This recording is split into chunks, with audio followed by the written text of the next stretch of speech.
Yo, what's up mga parts? May Red Light Moto. Hello po sa aking mga followers and subscribers dyan. Ayan, sa mga nagtatanong po kung saan ako nakabili ng ganyang decals. Pang second gen po yan decals ano. So stock second gen po yan na decals. Kasi yung kaha natin, pang second gen po siya. Although yung makina natin is gen 1, yung fairings natin is pan gen 2 po ano. So bumili tayo ng stock gen decals ng gen 2. So nabili ko lang po yan sa Lazada sa halagang 400 pesos lang po ano. Kasi meron tayong mga butcher kaya nakakatipid-tipid tayo. Ayan, 400 pesos lang po yan. So napakadali naman install. Ayos naman siya, maganda naman siyang install, napakadali naman. Ayan, kung wala kayong blower, ako ginamit ko lang lighter ano.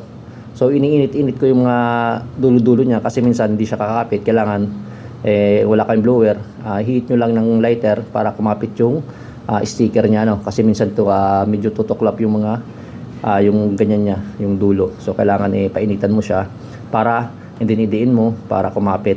So super napakaganda naman ng ano ito, ng decals na ito, napakalinis, maganda tingnan. Para sa akin para sa akin lang naman, 'di ba? Oh, ayan.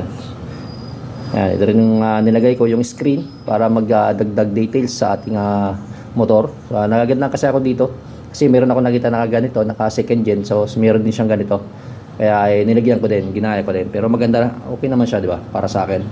Meron pa dito magandang kulay, yung charcoal, medyo light black siya.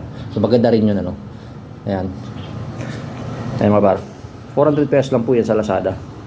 Yung decals na 'yan. So kahit sa Shopee siguro meron 'yan. Stock decals ng second gen po. Ayan. Sana sagot natin.